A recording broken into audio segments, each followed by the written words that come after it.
Jane Eyre by Charlotte Brontë. Chapter 5. 5 o'clock had hardly struck on the morning of the 19th of January, when Bessie brought a candle into my closet, and found me already up and nearly dressed. I had risen half an hour before her entrance, and had washed my face and put on my clothes by the light of a half-moon just setting, whose rays streamed through the narrow window near my crib.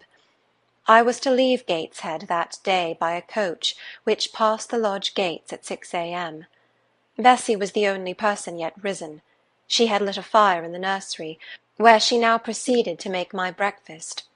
Few children can eat when excited with the thoughts of a journey, nor could I. Bessie, having pressed me in vain to take a few spoonfuls of the boiled milk and bread she had prepared for me, wrapped up some biscuits in a paper and put them into my bag. Then she helped me on with my pelisse and bonnet, and wrapping herself in a shawl, she and I left the nursery. As we passed Mrs. Reed's bedroom, she said, "Will you go in and bid Missus good-bye?" "No, Bessie. She came to my crib last night when you were gone down to supper, and said I need not disturb her in the morning, or my cousins either, and she told me to remember that she had always been my best friend, and to speak of her and be grateful to her accordingly." "What did you say, miss?" "Nothing. I covered my face with the bedclothes, and turned from her to the wall." "Oh, that was wrong, Miss Jane." "It was quite right, Bessie. Your missus has not been my friend, she has been my foe." "Oh, Miss Jane, don't say so."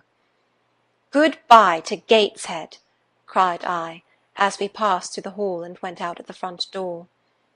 The moon was set, and it was very dark. Bessie carried a lantern, whose light glanced on wet steps and gravel roads sodden by a recent thaw.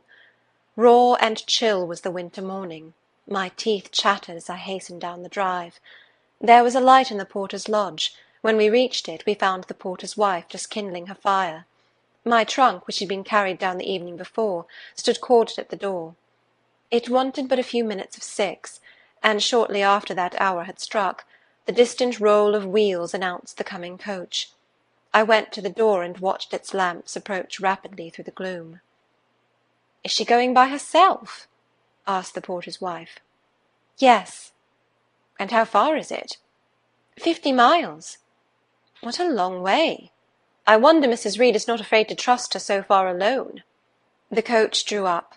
There it was at the gates, with its 4 horses and its top laden with passengers. The guard and coachman loudly urged haste. My trunk was hoisted up. I was taken from Bessie's neck, to which I clung with kisses. "Be sure and take good care of her," cried she to the guard, as he lifted me into the inside. "Aye, aye," was the answer. The door was slapped to. A voice exclaimed, "All right," and on we drove. Thus was I severed from Bessie and Gateshead, thus whirled away to unknown, and, as I then deemed, remote and mysterious regions. I remember but little of the journey. I only know that the day seemed to me of a preternatural length, and that we appeared to travel over hundreds of miles of road. We passed through several towns, and in one, a very large one, the coach stopped. The horses were taken out, and the passengers alighted to dine.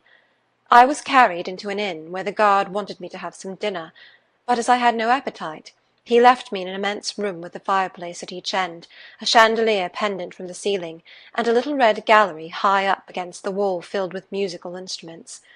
Here I walked about for a long time, feeling very strange, and mortally apprehensive of some one coming in and kidnapping me, for I believed in kidnappers, their exploits having frequently figured in Bessie's fireside chronicles. At last the guard returned. Once more I was stowed away in the coach. My protector mounted his own seat, sounded his hollow horn, and away we rattled over the stony street of L. The afternoon came on wet and somewhat misty. As it waned into dusk, I began to feel that we were getting very far indeed from Gateshead. We ceased to pass through towns, the country changed, great grey hills heaved up round the horizon. As twilight deepened, we descended a valley dark with wood, and long after night had overclouded the prospect, I heard a wild wind rushing amongst trees. Lulled by the sound, I at last dropped asleep. I had not long slumbered when the sudden cessation of motion awoke me, The coach door was open, and a person like a servant was standing at it. I saw her face and dress by the light of the lamps. "Is there a little girl called Jane Eyre here?" she asked. I answered yes, and was then lifted out. My trunk was handed down, and the coach instantly drove away. I was stiff with long sitting, and bewildered with the noise and motion of the coach. Gathering my faculties, I looked about me. Rain, wind, and darkness filled the air. Nevertheless, I dimly discerned a wall before me and a door open in it. Through this door I passed with my new guide. She shut and locked it behind her. There was now visible a house, or houses, for the building spread far, with many windows and lights burning in some. We went up a broad pebbly path, splashing wet, and were admitted at a door. Then the servant led me through a passage into a room with a fire, where she left me alone. I stood and warmed my numbed fingers over the blaze. Then I looked round. There was no candle, but the uncertain light from the hearth showed, by intervals, papered walls, carpet, curtains, shining mahogany furniture. It was a parlour, not so spacious or splendid as the drawing-room at Gateshead, but comfortable enough.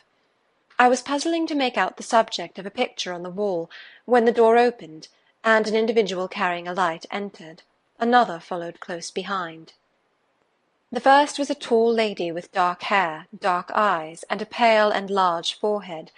Her figure was partly enveloped in a shawl. Her countenance was grave, her bearing erect. "The child is very young to be sent alone," said she, putting her candle down on the table. She considered me attentively for a minute or two, then further added, "She had better be put to bed soon. She looks tired. Are you tired?" she asked, placing her hand on my shoulder. "A little, mum." "And hungry too, no doubt. Let her have some supper before she goes to bed, Miss Miller. Is this the first time you have left your parents to come to school, my little girl?" I explained to her that I had no parents. She inquired how long they had been dead, then how old I was, what was my name, whether I could read, write, and sew a little. Then she touched my cheek gently with her forefinger, and saying, she hoped I should be a good child, dismissed me along with Miss Miller. The lady I had left might be about 29. The one who went with me appeared some years younger. The first impressed me by her voice, look, and air. Miss Miller was more ordinary, ruddy in complexion, though of a careworn countenance, hurried in gait and action, like one who had always a multiplicity of tasks on hand. She looked, indeed, what I afterwards found she really was, an under-teacher. Led by her, I passed from compartment to compartment, from passage to passage, of a large and irregular building, till, emerging from the total and somewhat dreary silence pervading that portion of the house we had traversed, we came upon the hum of many voices, and presently entered a wide, long room, with great deal tables, 2 at each end, on each of which burnt a pair of candles, and seated all round on benches, a congregation of girls of every age, from 9 or 10 to 20. Seen by the dim light of the dips, their number to me appeared countless, though not in reality exceeding 80. They were uniformly dressed in brown stuff frocks of quaint fashion, and long holland pinafores. It was the hour of study. They were engaged in conning over their tomorrow's task, and the hum I had heard was the combined result of their whispered repetitions. Miss Miller signed to me to sit on a bench near the door. Then walking up to the top of the long room, she cried out, "Monitors, collect the lesson books and put them away." 4 tall girls arose from different tables, and going round, gathered the books and removed them. Miss Miller again gave the word of command, "Monitors, fetch the supper trays." The tall girls went out and returned presently, each bearing a tray with portions of something, I knew not what, arranged thereon, and a pitcher of water and mug in the middle of each tray. The portions were handed round. Those who liked took a draught of the water, the mug being common to all. When it came to my turn, I drank, for I was thirsty, but did not touch the food, excitement and fatigue rendering me incapable of eating. I now saw, however, that it was a thin oaten cake shared into fragments. The meal over, prayers were read by Miss Miller, and the classes filed off, 2 and 2, upstairs.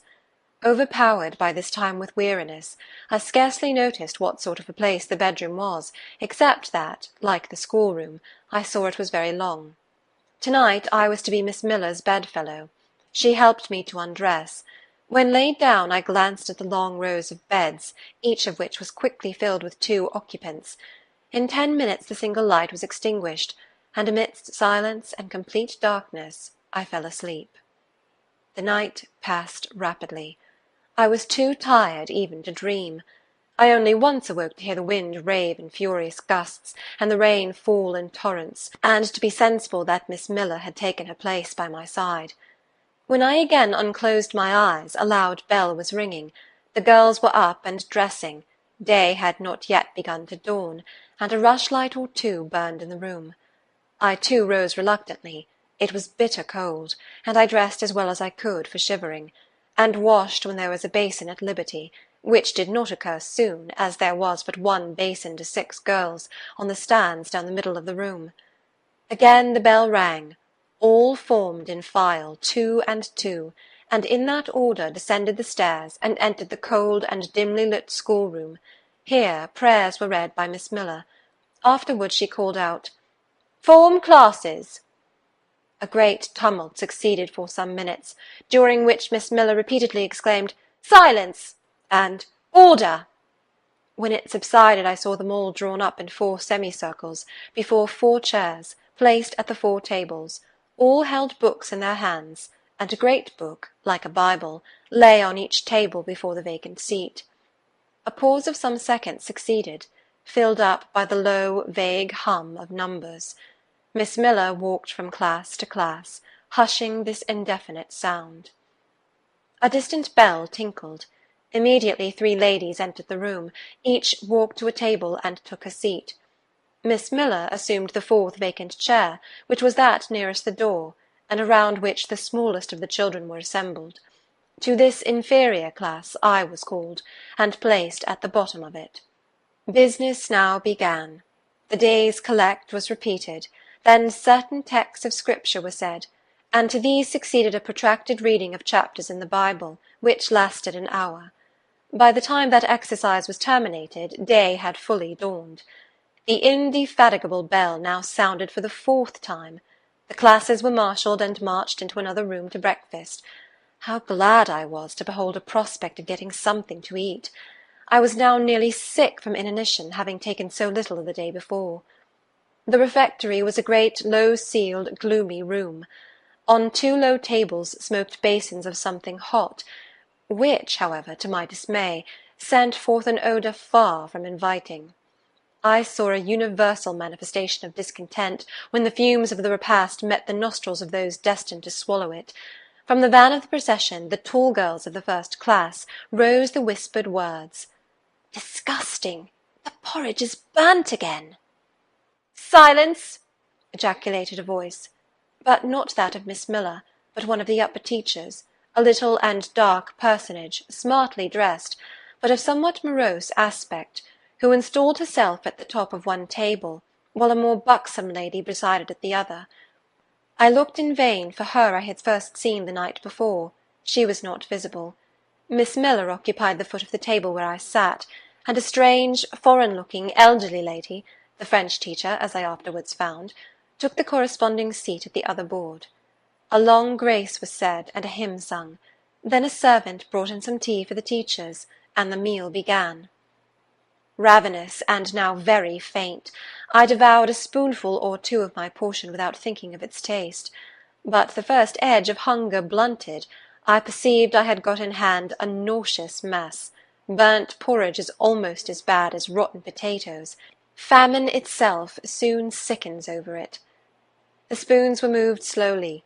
I saw each girl taste her food and try to swallow it, but in most cases the effort was soon relinquished. Breakfast was over, and none had breakfasted. Thanks being returned for what we had not got, and a second hymn chanted, the refectory was evacuated for the schoolroom.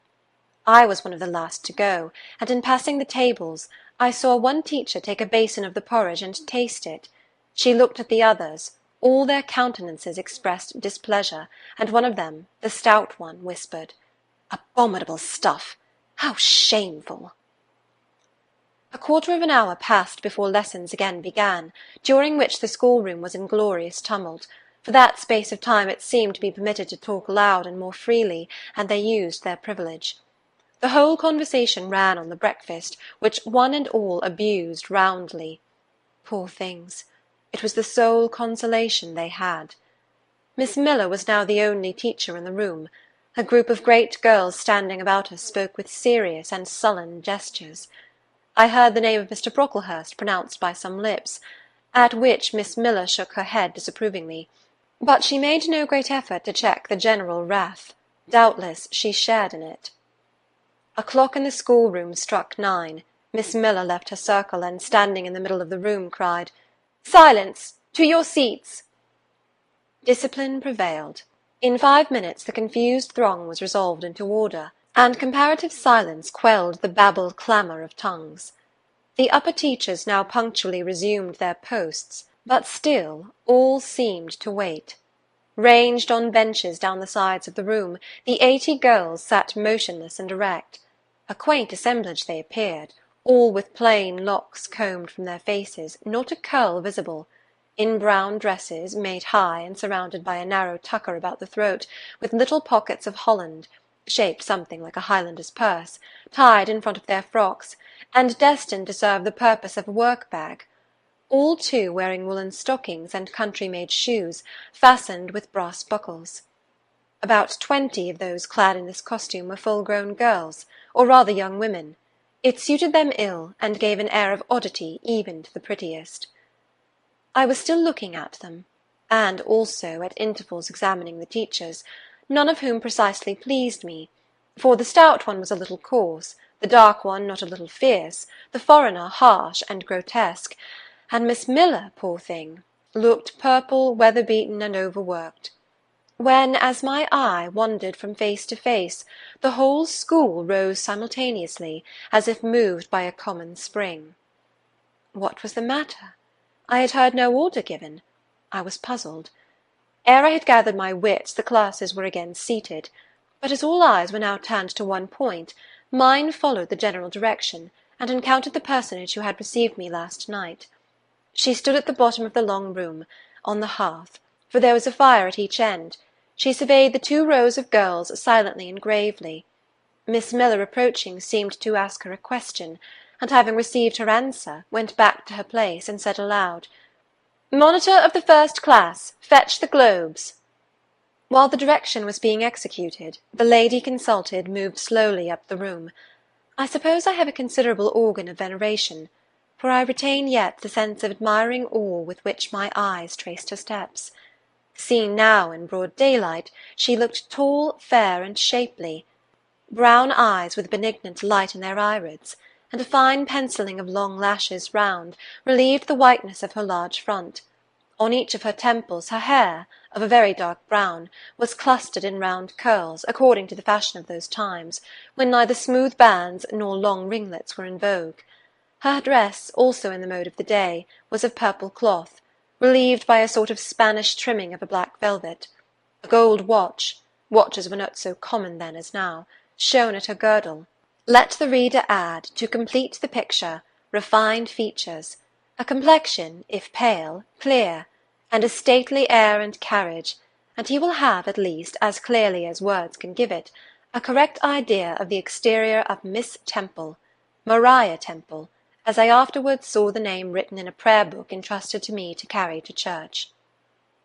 The superintendent of Lowood, for such was this lady, having taken her seat before a pair of globes placed on one of the tables, summoned the first class round her, and commenced giving a lesson on geography. The lower classes were called by the teachers. Repetitions in history, grammar, etc., went on for an hour. Writing and arithmetic succeeded, and music lessons were given by Miss Temple to some of the elder girls. The duration of each lesson was measured by the clock, which at last struck 12. The superintendent rose. "I have a word to address to the pupils," said she. The tumult of cessation from lessons was already breaking forth, but it sank at her voice. She went on. "You had this morning a breakfast which you could not eat. You must be hungry. I have ordered that a lunch of bread and cheese shall be served to all." The teachers looked at her with a sort of surprise. "It is to be done on my responsibility," she added, in an explanatory tone to them, and immediately afterwards left the room. The bread and cheese was presently brought in and distributed, to the high delight and refreshment of the whole school. The order was now given, "To the garden!" Each put on a coarse straw bonnet, with strings of coloured calico and a cloak of grey frieze. I was similarly equipped, and following the stream, I made my way into the open air. The garden was a wide enclosure, surrounded with walls so high as to exclude every glimpse of prospect. A covered verandah ran down one side, and broad walks bordered a middle space divided into scores of little beds. These beds were assigned as gardens for the pupils to cultivate, and each bed had an owner. When full of flowers they would doubtless look pretty, but now, at the latter end of January, all was wintry blight and brown decay. I shuddered as I stood and looked round me. It was an inclement day for outdoor exercise, not positively rainy, but darkened by a drizzling yellow fog. All underfoot was still soaking wet with the floods of yesterday. The stronger among the girls ran about and engaged in active games, but sundry pale and thin ones herded together for shelter and warmth in the verandah, and amongst these, as the dense mist penetrated to their shivering frames, I heard frequently the sound of a hollow cough. As yet I had spoken to no one, nor did anybody seem to take notice of me. I stood lonely enough, but to that feeling of isolation I was accustomed. It did not oppress me much. I leant against a pillar of the verandah, drew my grey mantle close about me, and trying to forget the cold which nipped me without, and the unsatisfied hunger which gnawed me within, delivered myself up to the employment of watching and thinking. My reflections were too undefined and fragmentary to merit record. I hardly yet knew where I was. Gateshead and my past life seemed floated away to an immeasurable distance. The present was vague and strange, and of the future I could form no conjecture. I looked round the convent-like garden, and then up at the house, a large building, half of which seemed grey and old, the other half quite new. The new part, containing the schoolroom and dormitory, was lit by mullioned and latticed windows, which gave it a church-like aspect. A stone tablet over the door bore this inscription: "Lowood Institution. This portion was rebuilt A.D. by Naomi Brocklehurst of Brocklehurst Hall, in this county. Let your light so shine before men, that they may see your good works, and glorify your Father which is in heaven." St. Matthew, verse 16. I read these words over and over again. I felt that an explanation belonged to them, and was unable fully to penetrate their import. I was still pondering the significance of institution, and endeavouring to make out a connection between the first words and verse of Scripture, when the sound of a cough close behind me made me turn my head. I saw a girl sitting on a stone bench near. She was bent over a book, on the perusal of which she seemed intent. From where I stood I could see the title. It was Rasselas, a name that struck me as strange, and consequently attractive. In turning a leaf she happened to look up, and I said to her directly, "Is your book interesting?" I had already formed the intention of asking her to lend it to me some day. "I like it," she answered, after a pause of a second or two, during which she examined me. "What is it about?" I continued.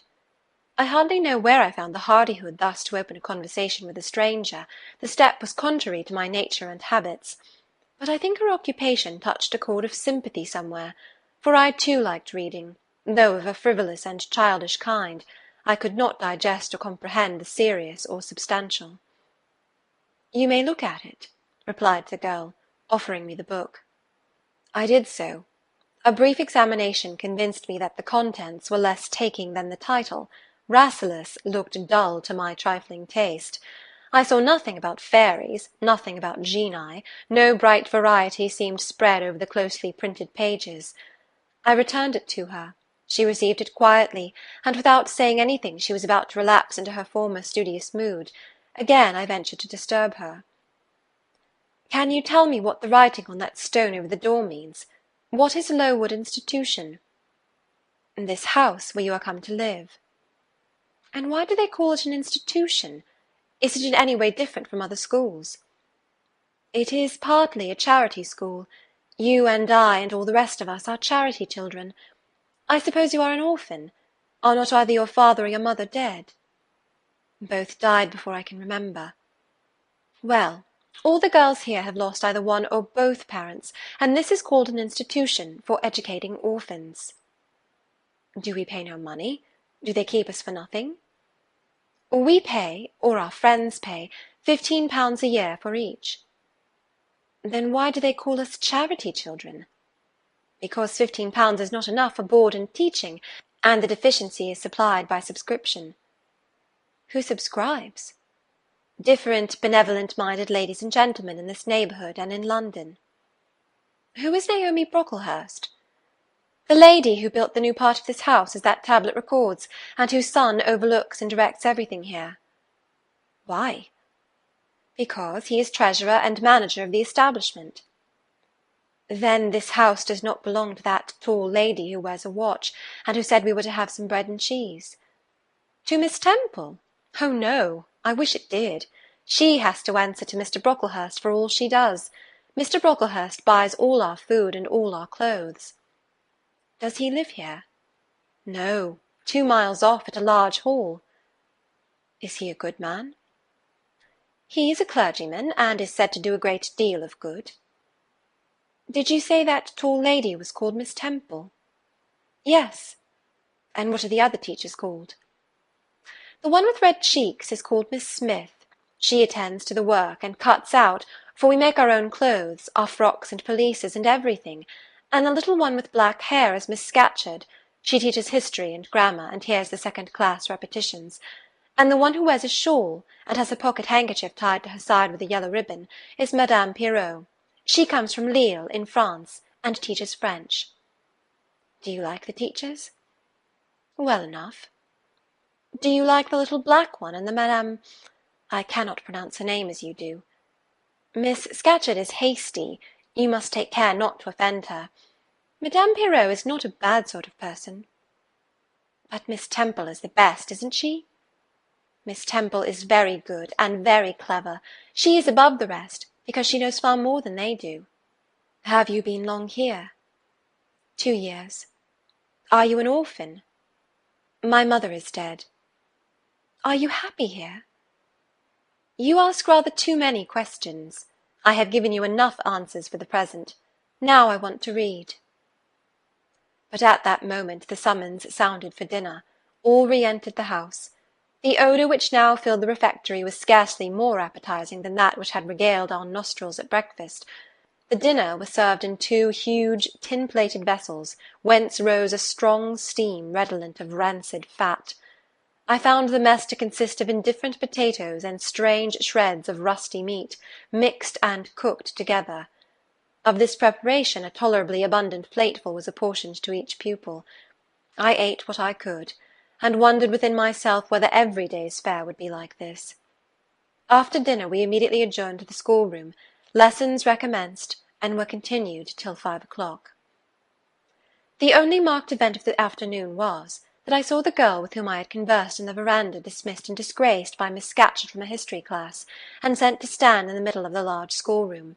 The punishment seemed to me in high degree ignominious, especially for so great a girl. She looked 13 or upwards.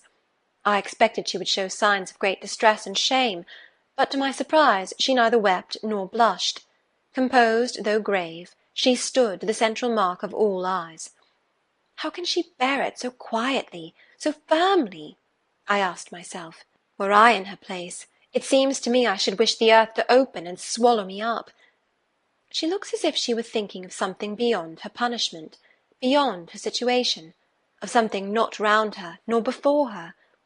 I have heard of daydreams. Is she in a daydream now? Her eyes are fixed on the floor, but I am sure they do not see it. Her sight seems turned in, gone down into her heart. She is looking at what she can remember, I believe, not at what is really present. I wonder what sort of a girl she is, whether good or naughty. Soon after 5 p.m. we had another meal, consisting of a small mug of coffee and half a slice of brown bread. I devoured my bread and drank my coffee with relish, but I should have been glad of as much more. I was still hungry. Half an hour's recreation succeeded, then study, then the glass of water and the piece of oat-cake, prayers, and bed. Such was my first day at Lowood. End of chapter 5.